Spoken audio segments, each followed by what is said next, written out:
Hi, everybody. This is Sue Messmer. I'm the navigator facilitator for Costa Vavagiakis mentorship through Mastrius, which starts on the first Friday of the month. And I'm going to give you a little background, tell you kind of what we're doing, and then I'll turn it over to Costa to give us a demonstration and we'll have a great talk. All right.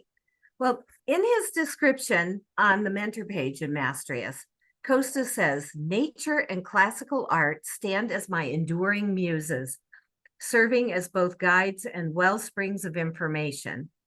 The art that has captured my love and meticulous study shares a common goal to encapsulate the timeless spirit of humanity through the harmonious marriage of formal beauty and emotional expression.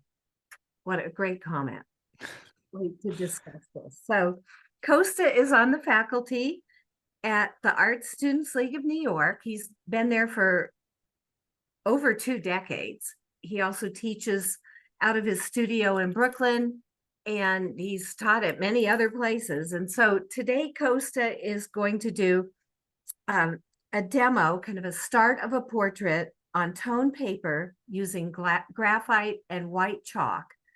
And also, we're going to have a discussion about print series and art history, and then have a little Q&A session. So, all right, Costa. Hey, everybody. So I'm in my portion of the studio here where I broadcast, and behind me, I have a couple of drawings that are almost completed that are done in that medium Sue spoke about, which is graphite with white chalk on tone paper. And I'll show you first my tabaret. That's my tabaret, and I have I'm going to use mechanical pencils, 0.5s and 0.9s, or actually say 0.9s and 0.5s. And I use them because they remain, the diameter of the nib stays consistent. So for people who work a hatching system, which is what I use, a hatching and cross-hatching system, maintaining the nib is optimum.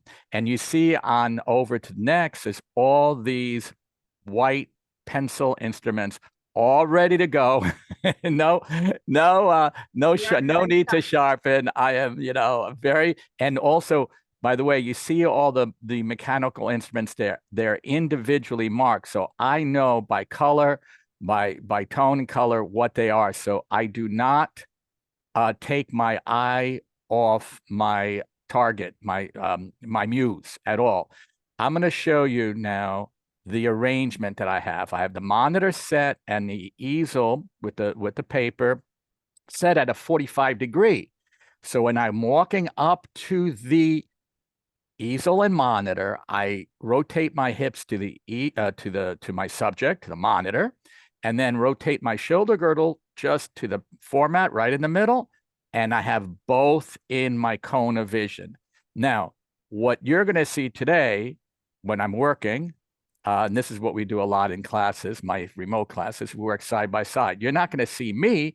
You'll see my hand, but I am not moving my head. I'm just telling you that.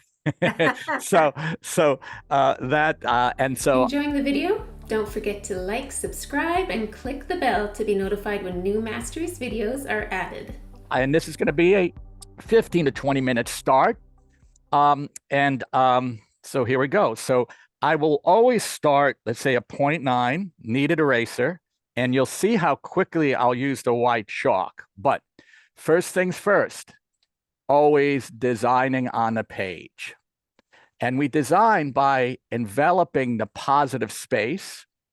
And I'm using the format, get a design that the photograph is in, like pretty much, and have her leaning or cropped over on the left, and she's leaning forward. So these drawings that I select are these beautiful, beautiful high resolution images that I get from this company, Croquet Cafe.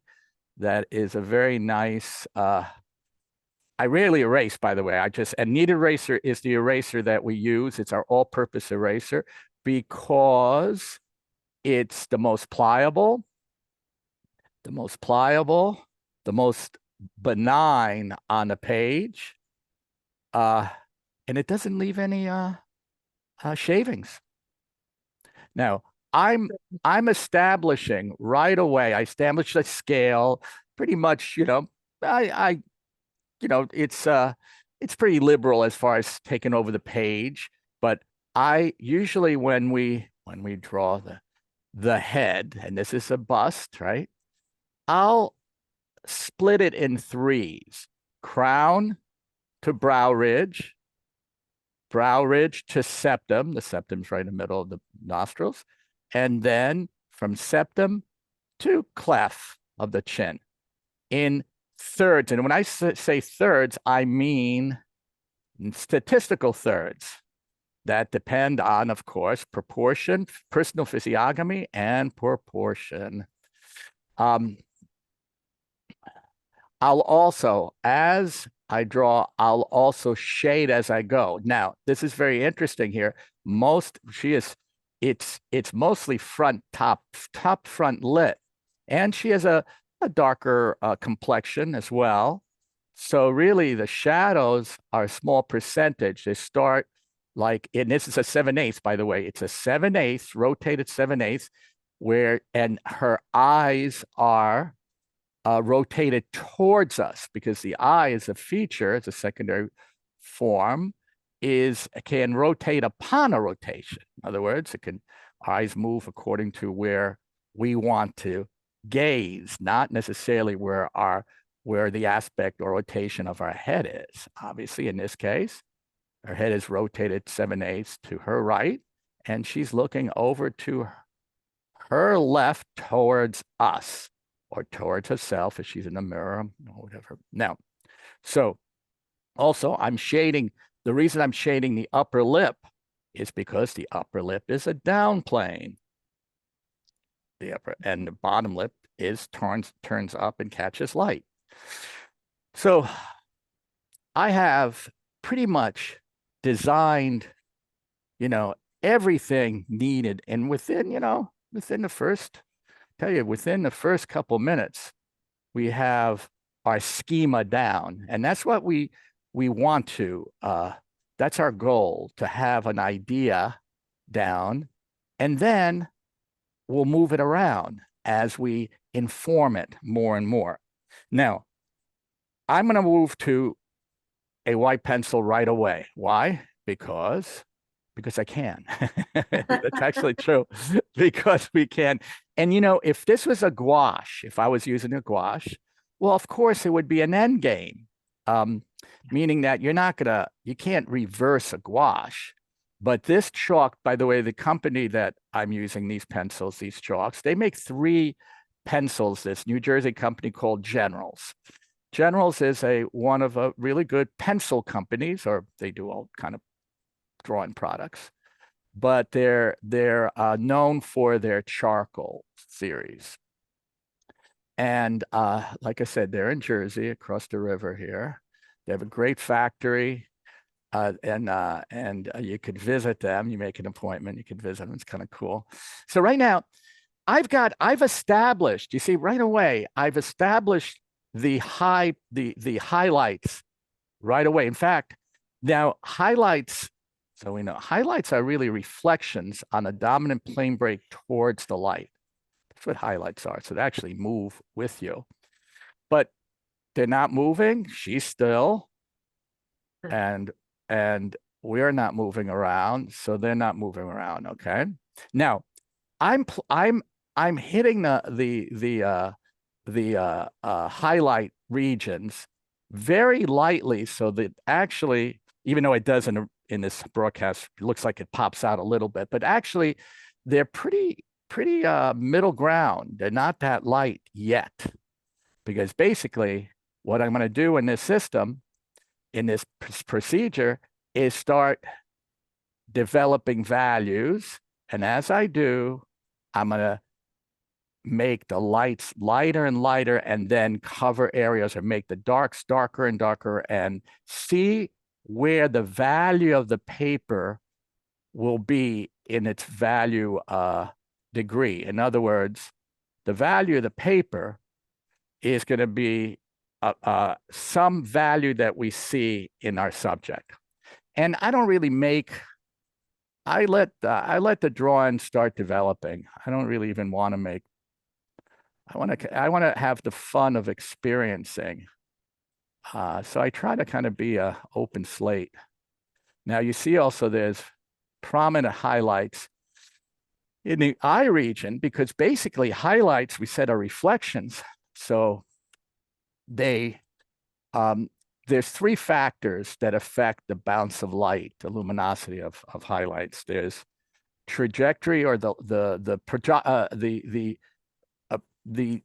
actually angle of the light, the trajectory of the light, and the distance of light to the plane break.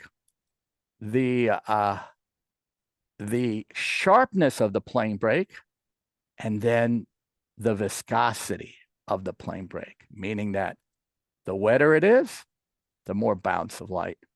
See, I'm deciding, and that's the other thing, I'm deciding to use the nose and eye. This trifecta here is my fulcrum. I call it my fulcrum because that's where I'm going to go back and travel out, back home and travel out. And I work in a loop fashion, right? And that's, just Sue, as we're doing it, I if you don't mind, you'll time me, right? We said we'll do this in definitely 20 minutes, right? Right. And right, so I'll ask you to give me maybe, you know what I like to, with my TAs, I like to give me like a 2-minute 2-minute warning. Yeah, well, you know, whatever. Okay. You know, okay, like we'll go to about 25 after, and I'll give because, you. You know, if we don't, you know, as people who draw and paint and make and sculpt and make art know that we get in a zone, and it's it's like driving in a highway, kind of like where we just lose ourselves. We could be working for 3 hours, and then and it just feels like, you know, 10 minutes or so. I know. I'm kind of in the zone watching you do this. It's like I might miss the time here. I know. We have, you don't have a timer. Have a question. we have our phones are timers. That's what they. I know, that's true. Our phones are everything now. The one thing that our phones, my phone is not. That's something that you mentioned we should talk about.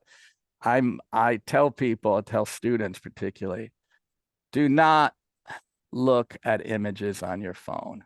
I'll never. I'll do it, but not. I designate the time to look at images on either a computer screen, or at the very least, a iPad or a tablet. And that's why, truthfully, I know that's so anti the current today, because that's why I'm not a fan of, well, you know, social media, really, because it dumbs down the visual. Same thing with the audio too. My brother's a musician. He talks about the same thing. Okay, so I'm not, you know, you notice that I'm laying in a tone. I am not going for the curls too quickly. I've indicated some, but of course we can go, we're toning, right? It's always, I say the operative action is place, shape, tone. Place, shape, tone, always in that order. Now, as I mark the highlights in lighter regions, I curl my strokes a little bit more along and across the form. And as I work along the dark regions, I usually angle it, obviously. That you see that in old master work, because why? That reflects the duality of the light and darks. The darks feel flatter, more, right? Yes. More, right? And hazier and flatter. And the lights feel more textural, more volumetric and dimensional. Yeah, so we could say pixelated. They feel pixelated, you know? And that's, you know, ergo Baroque art, you know, with impastoed glazing in the darks and impastoing in the lights, you know? It's a reaction to to the effect of light on form. Yeah. And I should say also the Baroque factor, concentrated light, meaning the aperture of the light is more smaller and more direct, more powerful. That's the byproduct of Baroque art. That's why Baroque art has darker backgrounds. It's because the aperture is narrower, doesn't bounce off the, That's interesting. yeah. That's so why. does the tone paper you're using, Yeah. how does that work with light reflections? Well, look, light bounces off the paper and bounces back. That's what happens. That's why we don't want, that's why charcoal paper, which is a laid paper, or this, by the way, just so we know, it's mixed media paper. It's this product that I like to have 5 papers. Rembrandt is a company, Talent's Restaurant, and you see it's that, and this is they have sexy names. Yeah. Desert brown. This is desert brown. Desert brown. Okay. They have mystical blue. They have Verona green. And the thing is that they are smooth. They're like multimedia papers are used a lot for artists who do colored pencils, which is crayons, because you want a smoother surface. With charcoal or pastels, of course, you want a bumpier surface, ergo charcoal pastel paper. Now, for me, I use graphite. The reason I use graphite a lot over the years is because graphite has a higher, you can build values on a higher register. And a lot of the work that people know, my work I've done, is like nudes and against white backgrounds. Oh my God, that's like a lot of light values. Right. And also, to be honest with you, first of all, I love all mediums, and I work in all mediums, but I absolutely love pastel. The reason I love pastel is because it's pure colors, pure pigment. It's amazing when you see a beautiful pastel, whether, we know all the great, it's so pure in color. No dulling, no oil to dull it down, right? But there's a big but there. Well, I live where I work. If anybody's been to my studio, I've always lived where I work, or I work where I live, whichever. It's very, very, I was asked by somebody, a student the other day, when he's going on a painting trip and asking me about mediums and so forth. And I say, actually, I love painting with pastels outdoors because, again, it's, there's no need for a fan and, whatever. Yes. So that's, no, and that's a big, right. And of course, also the other issue with pastels, the storage and framing, the whole bit. But the reason I'm saying this, Sue, is because I maybe would be working a little more in chalk mediums if, I didn't have to live and work, in my, you follow. So there, I think so. There's that plays in. There's a lot of things that play in, but that's health is no joke, actually, for really, so you see everything like I am. Yeah. What's that? About 2-3 minutes, maybe. Okay, right. So right now, the goal for the drawing now, for your drawing, is in 20 minutes, I have the schema, the plan in place. Okay. I have the general, design that's, it's in a ballpark. I'm fine with it, right? It's I have the general design, the general proportion, major proportions, right? I have the tonality in its hierarchy meaning the darks you see on her right side and bottom planes, are in shadow, and her hair is in the same value, so to speak, right? And I have the paper filling in all other values except for the lightest lights. And that, and then I set my my fulcrum, I call it, the place, like the engineering term, where I'm going to go back to. And basically, as I go back, I'm always going to be working from what? The two major plane breaks. The plane break away from the light. And actually, by the way, you see on the nose, you see that there's a slight side plane. So the shadow, I call it a crest shadow. People call it Terminator. That will be the darkest. Right now, that's what I'm hitting here. Right. Now with and the you change pencils. and very good. Look at that. Sue is like, God, she's a hawk. I did. And I changed to these are mechanical, an F or it could be an HB 0.5. Yes. And you know what? I did it.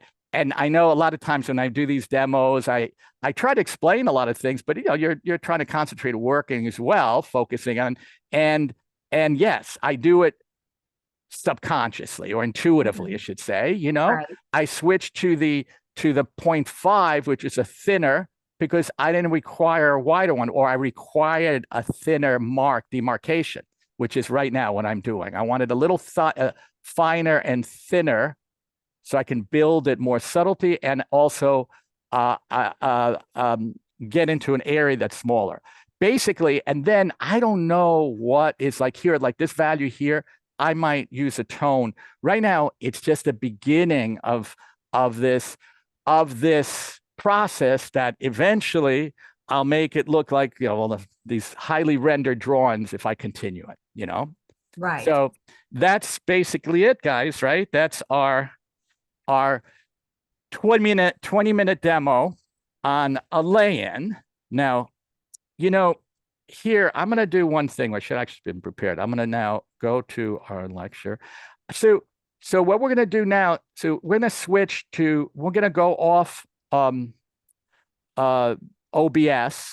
right? Okay. And I'm going to do, okay. So basically, all I'm going to do is just switch the camera FaceTime. One quick question. Yeah. Those types of demos you'd be doing a demo during each mentor session? I think that we'll do, you know what? We'll have, in the first session, we're going to do a lot of, we're going to get, let's call it the real orientation session, Okay. And we will, I think that's something that I like to do when we do it.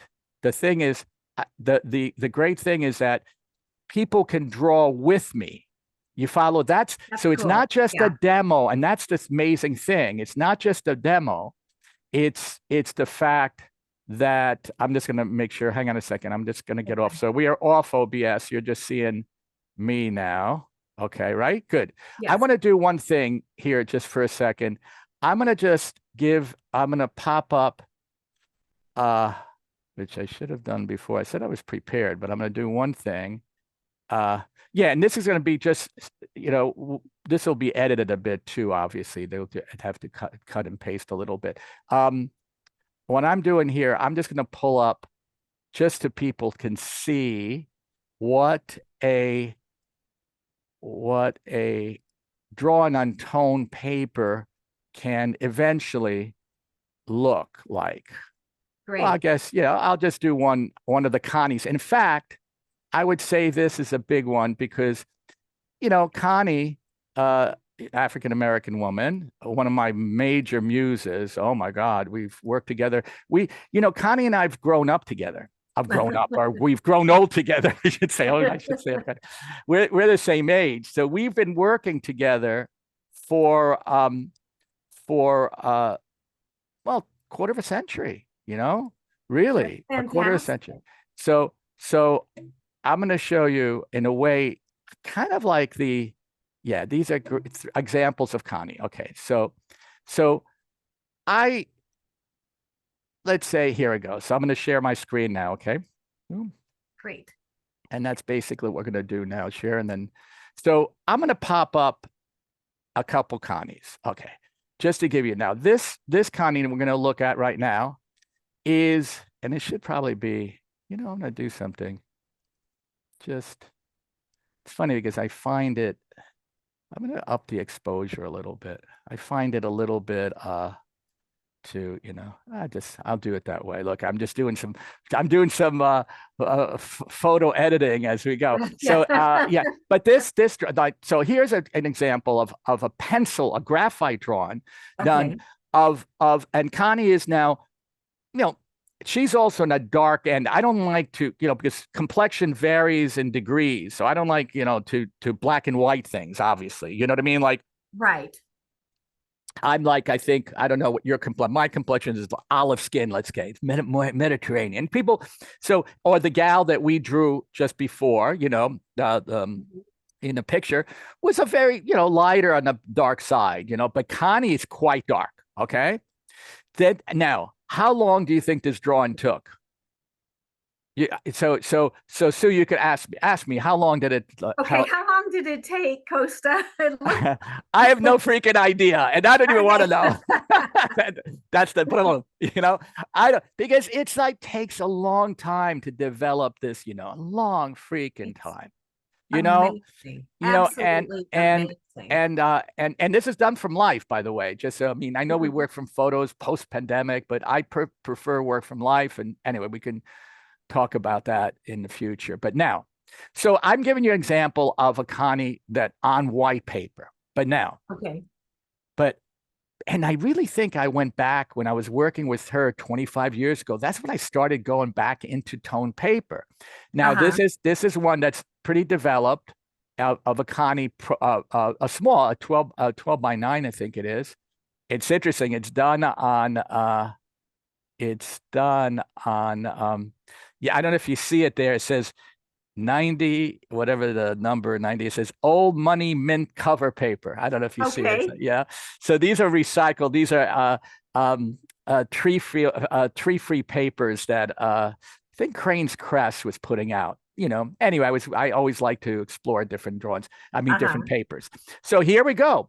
Here you have a drawing done on white. Now the white, this color, the white is fading a little bit, but it is white on a greenish paper, right? And so it cuts into the time. I'm going to show you, cuts into a time tremendously on a time, so it speeds. I'm going to show you another one and you'll see it. Yes. So here we see it too. You see where white plays in. I also use light to bounce the light a little bit on our ambient. You notice that on the side, it's like a fill light. It's like a fill light, as the photographers like to say. You see it on her. So it allows it to, but it's not as light as the highlight regions, So the point is, as far as the time, now, I can't tell you how much it cuts in, but it's at least twice as fast, maybe 3 or 4 times as fast. Wow. Unbelievable how much.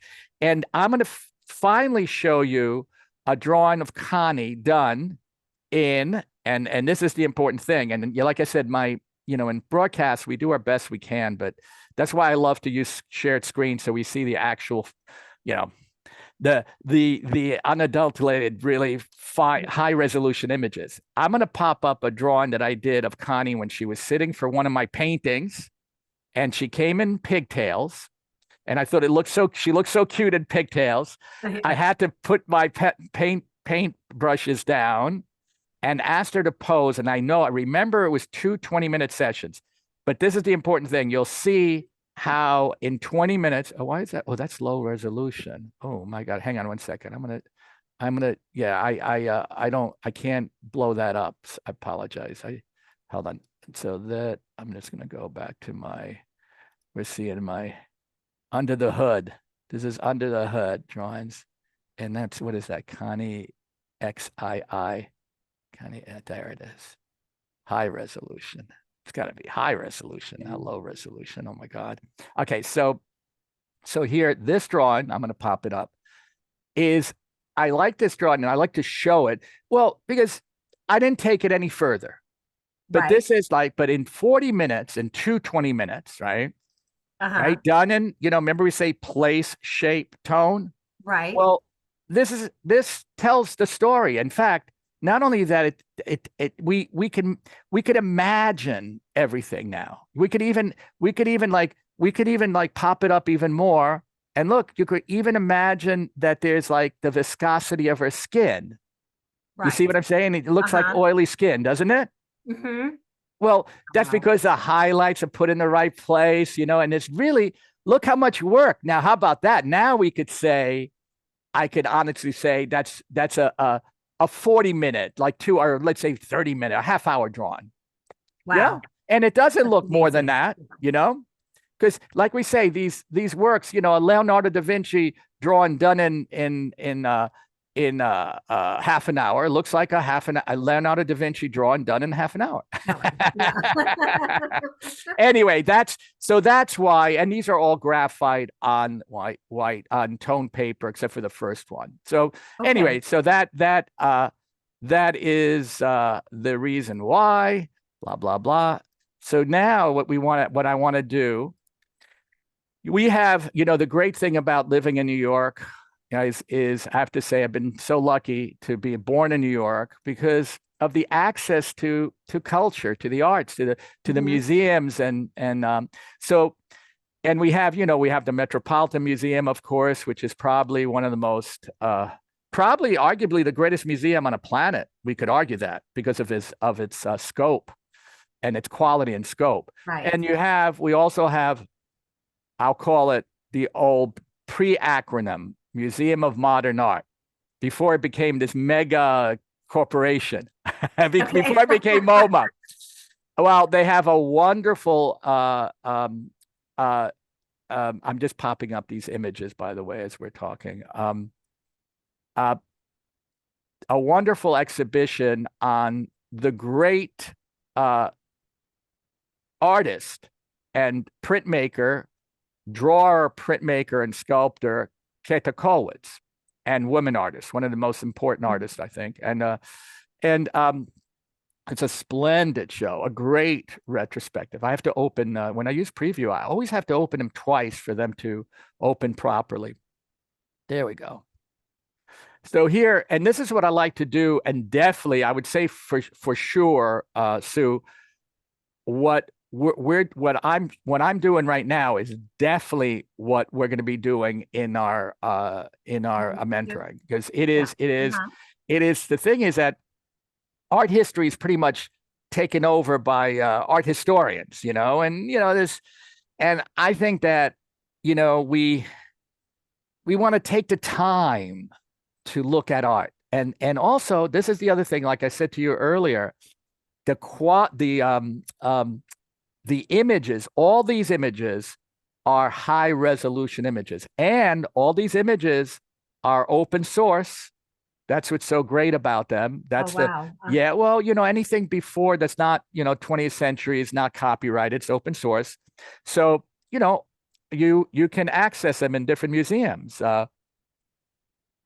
So the artist I was talking just before was a Keta Kowitz. You see this incredible etching. And when we say these prints, etching, dry point, they're all mixtures of some, you know, particularly Nagoya. Goyas are not just aquatints, and Keta Kowitz are not just etchings. I'm not going to talk about the technical aspects. I'm going to talk about the narrative aspects, and that's the point, is that themes are the thing that we're going to focus on in the mentoring group, meaning that what our concepts, because basically we have our constructs, our means to our concepts. Our concepts are basically our story told, you know, and usually every artist doesn't have like dozens and dozens of themes. Usually there's few themes that the artist revisits it throughout their lives, you know? And anyway, so that got me thinking about, you know, when we were looking at the Keta Kowitz, she had two wonderful series that we'll see, but that's what got me thinking about let me think.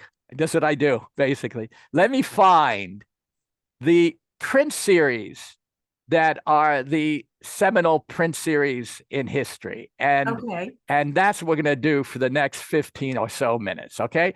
And the other thing too, Sue, time right now, if you don't mind, put a 15-minute timer on Okay. because I've been told I have a tendency to be a little verbose. Okay. No, that was a young girl told me that in class. She turned to me once a long time and she goes, "Ma, you're so verbose." And I'm like going, that's like really a fancy word for a young. No, no. But no, Great. yeah, we're on the 15-minute timer yeah. then. But this is the important thing when we do these. Now, these are the full.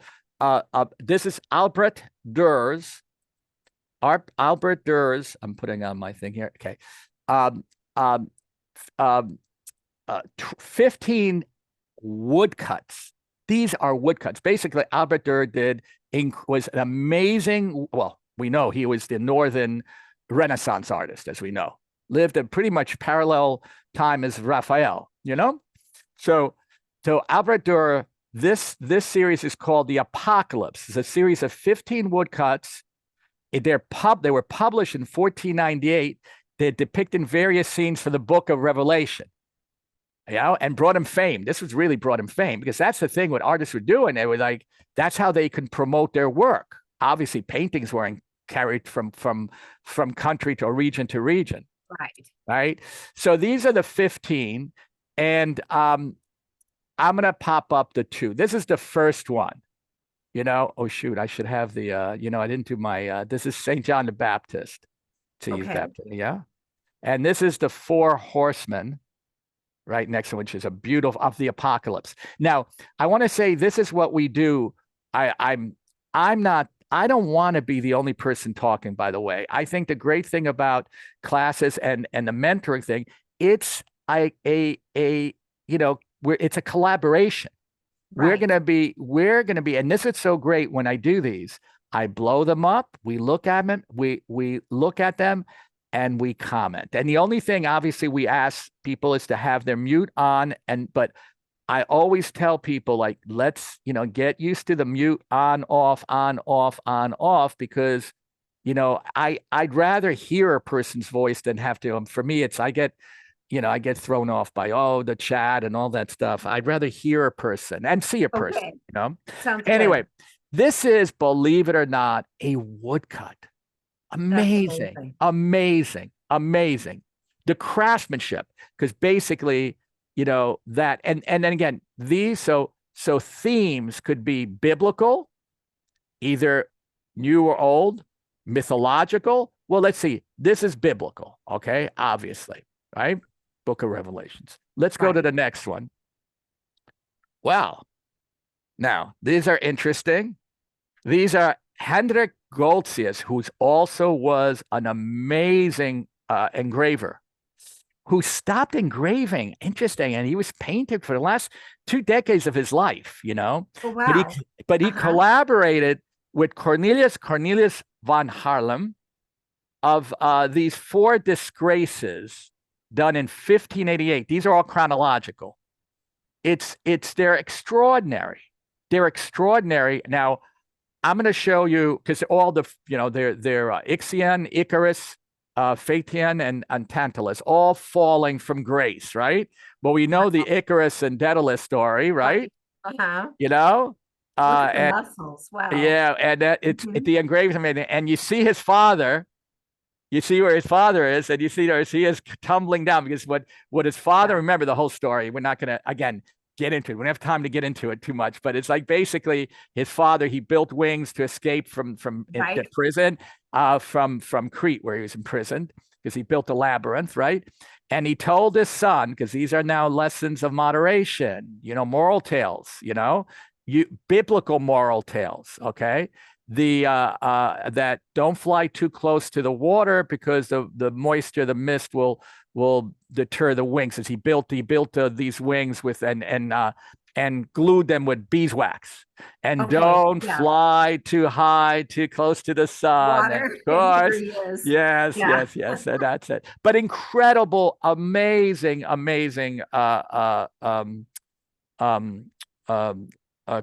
craftsmanship, artistry, and craftsmanship. Superb. And the whole, like, how you're looking at him. Yeah. That's just amazing. basically they're all the same. They're only spun. You see how he does it? It's like could be the same figure, but it's spun in different orientations. It's very interesting. And maybe the Fathion was probably the one that I should have put that one on, because I think that maybe is the most. They're all phenomenal. And the next series are very important. Now, they might not be the highest. Well, these are Hogarth. William Hogarth was the great 18th century English artist, painter. And this is called A Rake's Progress, or, a series of 8 paintings. The canvases were painted in 1732 to 34, then engraved in 34 to 35. And the series shows the decline and the fall of Tom Rakewell, the spendthrift son and heir of a rich merchant who comes to London, wastes all his money on luxurious living, prostitution, and gambling. Oh, wow. And as a consequence is imprisoned in a Fleet prison and ultimately in a mental institution. And I'm thinking, who does that sound like? Let's not get into politics, which I know, but let's anyway, this is the first of the series, and I'll show you the last, where he ends up in a madhouse. It's a madhouse. But one film director, I'm trying to think of who, I think it was Alan Parker. I remember him saying that this started the concept of the storyboards. It's interesting. Oh, I really? remember that. Okay. Yeah, well, I'm not sure, but that. See that. Yeah. So it was very important in history. The next ones we'll look at is the very famous Imaginary Prisons of Giovanni Battista Piranesi. Piranesi did these, and they're we don't even know what the concoctions are. They're just these imaginary prisons. That's what they're called. These, I'm going to read something I wrote. These etchings were issued as a collection of 14, it's interesting, around 1749 to 50, and then reissued after significant reworking as a set of 16. So he reworked them, the plates.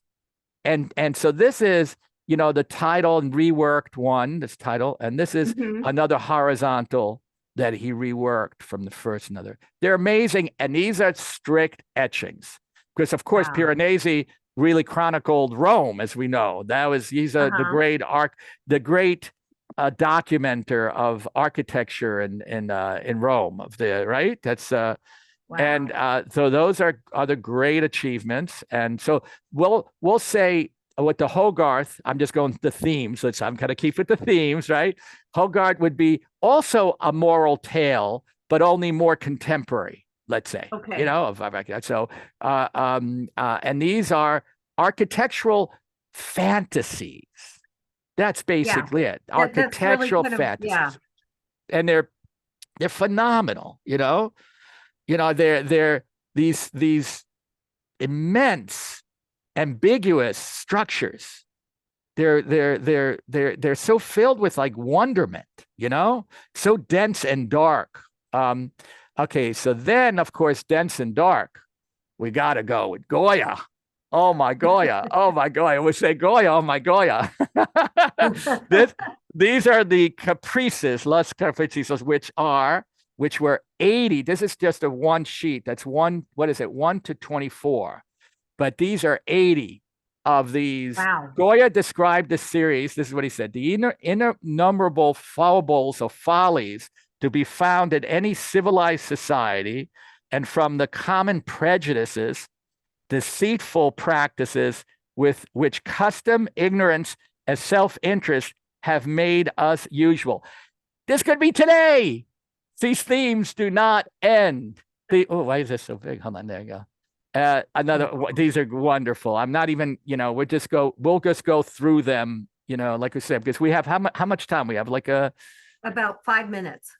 Okay, love. I mean, how many, and these are dreams, obviously. They're dream, folly, fantasies. How many dreams? Haven't you had so many dreams of flying? I have. I mean, so I put these together as a set just to look at too. This is the, They Have Flown, number 61. And there it goes. Yeah. My dreams haven't been like that, though. I have to say. You mean, hold on, you don't have bat wings in your dreams? No. And you're not being held up by 3 people or whatever. No. Oh my God. Let's see what's next. Now, these 2 paintings are in the Prado, and I put them in to kind of chronicle the other theme that we could say. We'll say that this would be political social war, because there's a resistance after Napoleon invaded Spain, right? And Madrid, and he painted the 2nd of May and the 3rd of May. In fact, these are that here's Ketakowicz years later. What are we talking about? Like 150 years or 200 years later, sorry, two centuries later, basically talking about the same thing. So not only are these recurring themes of war, of resistance, and basic utter disappointment. And anyway, so this prompted, and so you see that the 2nd of May and the 3rd of May was 1808, and he painted him how many years later? Wow, 6 years later. Phenomenal. And that's what prompted him at the same time in 1814. What did he do? The disasters of war. Yeah. The disasters of war. Just nothing more horrendous portrayed in the history of art. Wasn't always all these were after his life, right? They were done. They were produced after. In fact, the other ones too. Okay, we'll look at these and this. Oh my God. Yeah. The priest and oh my God, and held, and you see it says that you see what he's accused of. He's put to, read it, but he's accused because it has a knife hanging. He was accused of having a knife, so he's put to death. Oh, and this is holding. Yeah. Wow. And then I'd like to show this because it's so much of our influence is sculpture, and that and the classics, and I always tell people, like, if you want to take break from art, read the classics. There's a reason why they're the classics. Right. Again, recurring themes, the human condition. We revisit it over and over. It's what we live. So in this case, it's so interesting. And this is after the war. There's nothing more gruesome. They would take these bodies and limbs and just post them on stumps and trees. Just horrible. Oh, wow. He did when he was in Rome. This is Goya. That is. Did a copy of the famous Hellenistic torso, right? The fragment that's in Rome, the Belvedere torso, and you see the influence, obviously, right? Mm-hmm. Very clearly, You really do. Yeah, no, that's what I like to do too. Like, I like to show. This is what we do to do these side by side comparisons, do these posters, and then I give them 2 minutes. Right. Say, okay. And then I give them to the participants. So these are ours for, so I'm just saying that's what I do. I produce them and then gift them to people. And then, so these are now the 18 of the follies, the Los Dispartetes, and beautiful. Maybe to me, they're the most beautiful ones. And he did drawings, and I love to compare the drawings. And he did these drawings in sanguine gouache. Beautiful. Wow. And Goya is one of our great. Goya's, let's face it. I mean, he's one of our greats. And you see how I love to see the preparatory drawings, obviously, and see how direct they are, or how liberal. In most cases, they're very liberal copies or transitions from the original concepts. And this is another one. And you see where the changes, where that rifle becomes his fife. Yeah, it's interesting. It's like, and then we'll end up with what prompted me to research the Prince series through history, is the Ketakoids. This is the Weavers series between her first son and then her second son, who, by the way, died in World War I. Yeah, so think about Ketakoids. She lived through two world wars. She lost her first son, or it was her second son, her younger son, in World War I. She lost our grandson from her first son in World War II. She saw three regimes, right? The Kaiser, the emperor regime, the short-lived republic, and of course the Third Reich, right? And these are Weaver's Revolt series. This is one, and this is one where they go to the mansion, and you see it's a beautiful. And again, when we'll have time and our mentor to spend time and talk about the composition, the narrative, but the composition, because that's the other thing that we talk about, composition. And these are beautifully composed. And the last two we'll look at the full amazing peasant war cycle, which there's nothing more greater than that. And again, anybody's in New York, I'm going to go on Monday to see it for the second time. But I'm going to try to see it 3-4 times. That's what's so great about it. And this is the series of 8. And I just put the 2 iconic ones, Women with a Sight. And she focused in. She would this one I drawn so much. I drew this one and this one. Oh my God. And this is prophetic because this is 1904, or no, I'm sorry, 1907, right? 1907, I think. And so 7 years later, she loses her son. Isn't that poignant? So poignant. A mother and a son, right? Nothing. And there you go. Nothing is more profoundly sad and horrific than a parent losing their child. It's unnatural. It's still unnatural. So there we go. These never-ending themes that go over, and they're wow. Well, that will be very fun and totally inspirational and instructional to learn. You know, some of these things I've not thought about, so I can't wait to really kind of delve into them. And I know too, when we were talking originally, you had said that you kind of like to approach each mentor session as kind of like we're visiting each other's studios. Right. Yeah, because really cool. Because what people do, what I think, is that it gives us a month to put up several images, and usually they are pretty thematic. We work on series, and so people will show their work. And maybe I'd have and this is between, we have to work it out, but I would like to have the images before, so I can set up the, let's say, the platform in a sense. Right. Yes, we can work that out. Yeah. Right. So then, so in other words, I put them together, and we look at them as a collective, and then we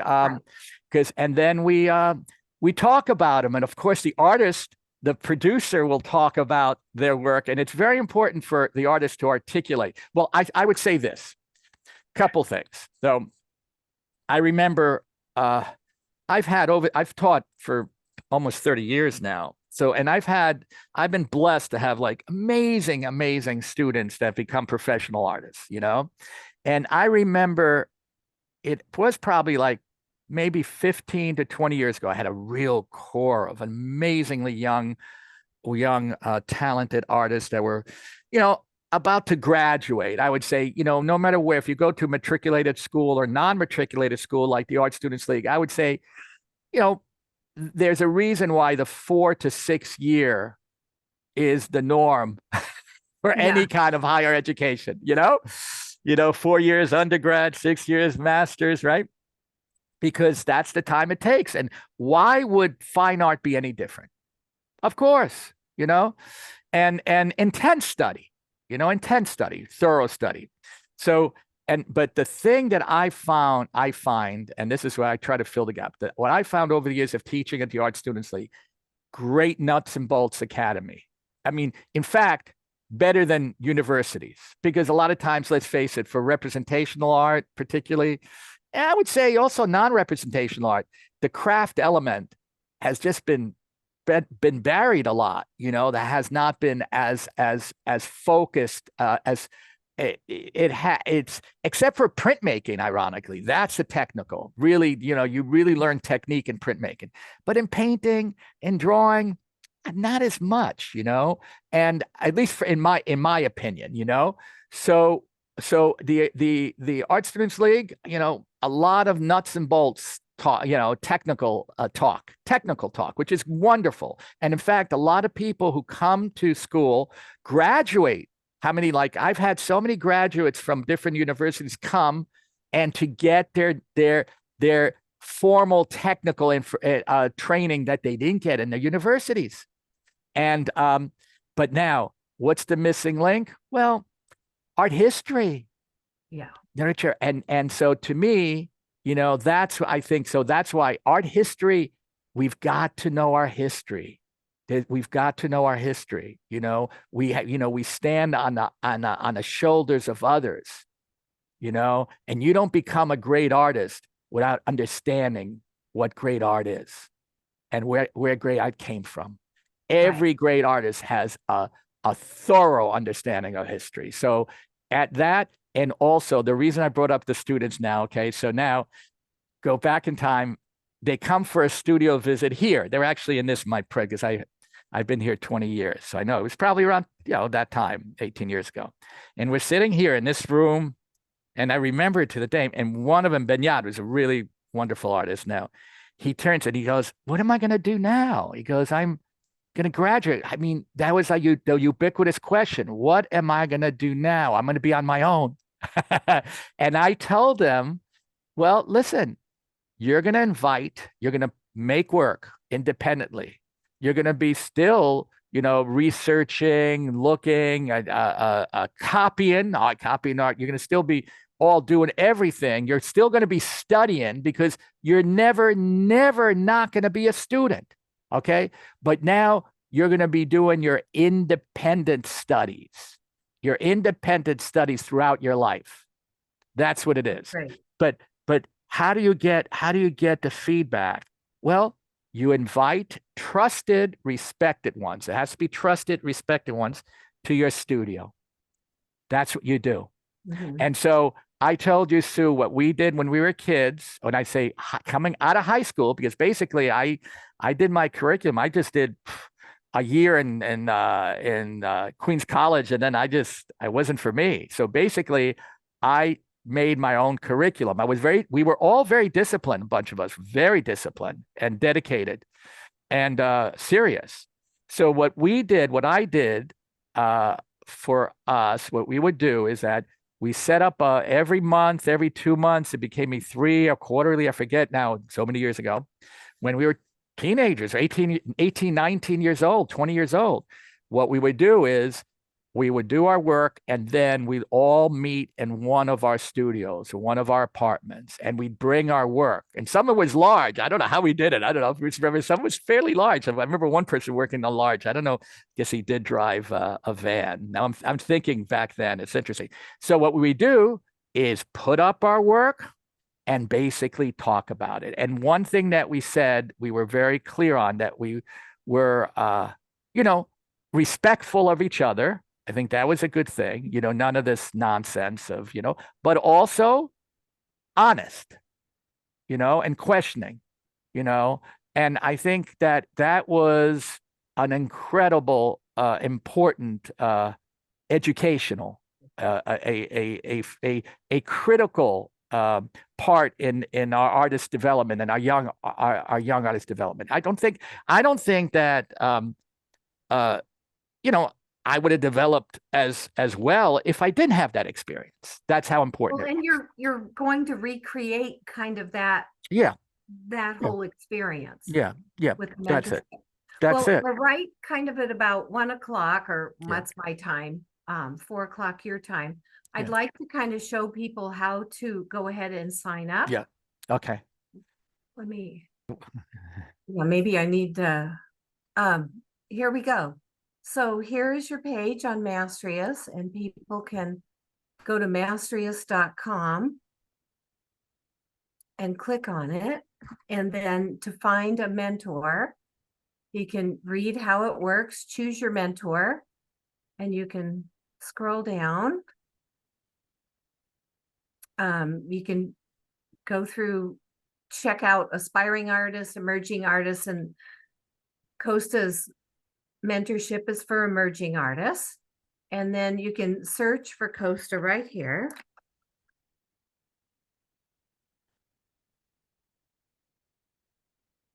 And that's great. So it'll come up with the explanation, and you scroll down and you can add to your cart and sign up.